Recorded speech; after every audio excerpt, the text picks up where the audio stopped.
আমি যদি এত সমস্যার সঙ্গে লড়াই করে একজন সুস্থ সন্তানের মা হতে পারি, তো তোমরাও পারবে। তার জন্য নিজের মনোবল কখনো হারিও না। মানসিক দিক দিয়ে যদি ভেঙে পড়ো, তাহলে কিন্তু কোনো কিছুই সম্ভব না। নিজের মনকে স্ট্রং করার দায়িত্ব কিন্তু নিজের। ডক্টর দেখিয়ে তোমরা অনেক মেডিসিন নিতে পারো, অনেক মেডিসিন তোমাদের শরীরের উপকারে আসবে, কিন্তু মেন উপকার তখনই হবে যখন তুমি নিজে চেষ্টা করবে, নিজেকে নিজে তৈরি করো। একজন সুস্থ মাই পারে কিন্তু একটা সুস্থ সন্তানের জন্ম দিতে। তাই ডক্টরের ওপর ভরসা না করে নিজেকে নিজে তৈরি করো। আমি যতটুকু পারি তোমাদের হেল্প করব।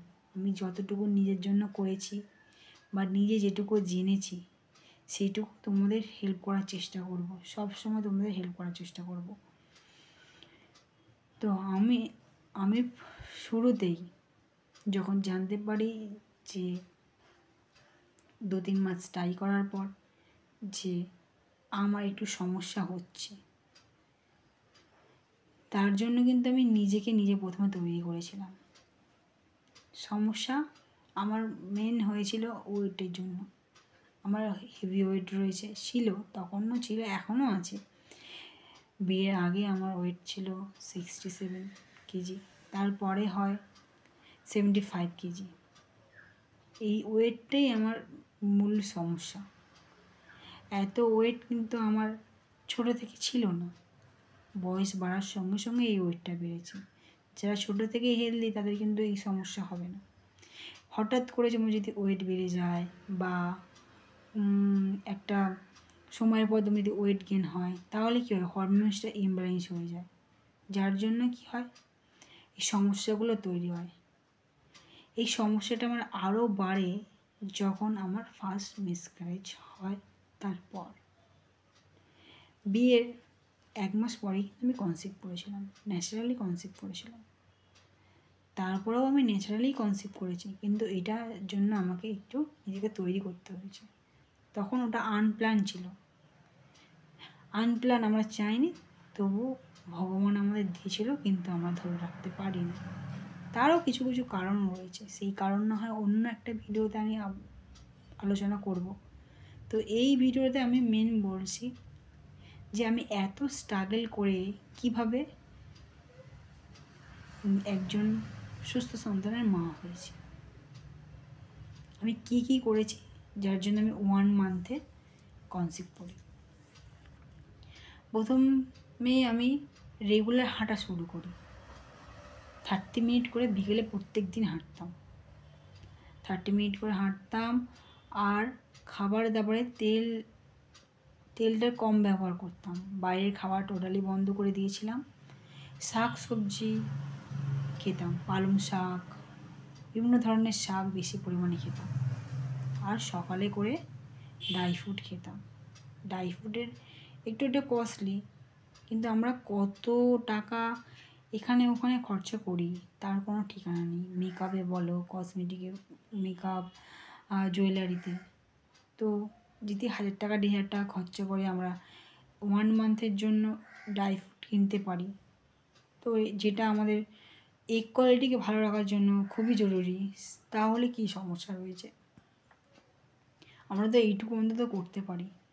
তুমি যদি একটা ভালো ডক্টর দেখাও, সে এত মেডিসিন লিখবে, তার দামও এর থেকে অনেক।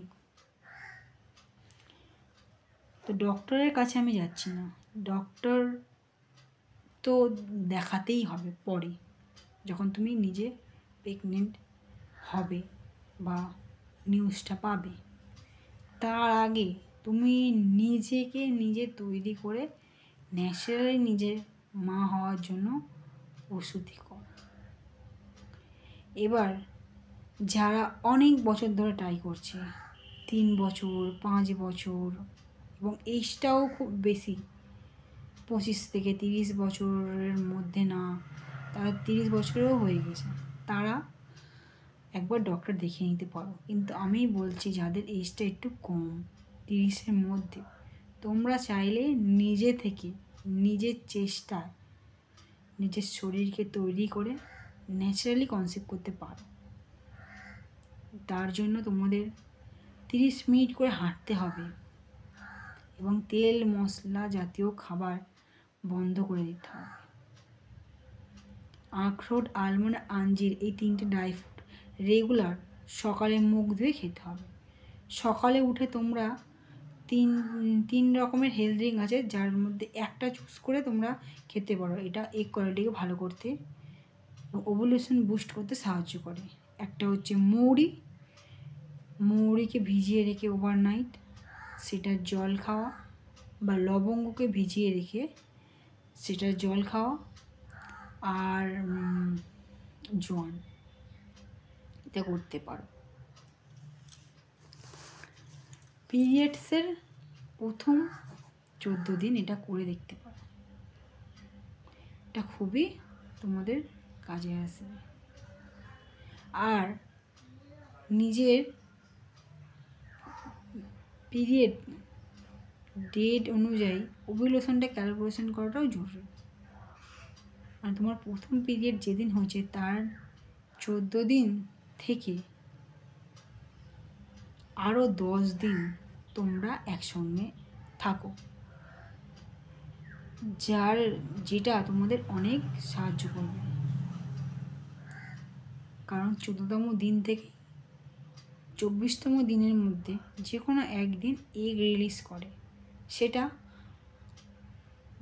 মানে একজনের হয়তো আগেও হতে পারে, আবার একজনের পিছনেও হতে পারে। সেইটা তোমাদের খেয়াল রাখতে হবে। নিজের পিরিয়ড ডেট সেটা 28 দিনে আসছে কি 35 দিনে আসছে কি 45 দিনে আসছে, সেটা তোমরা 3 মাস ক্যালকুলেট করে রাখো যে আমার 3 মাস পিরিয়ড কতদিন ছাড়া ছাড়া আসছে, যে 28 দিনে আসছে, 30 দিনে আসছে, না 35 দিনে আসছে, না তার বেশি হচ্ছে। সেই অনুযায়ী তোমরা তোমাদের ওভুলেশন ডেটটা ক্যালকুলেশন করে বার করো এবং তার আশপাশে তোমরা একসঙ্গে থাকার চেষ্টা করো।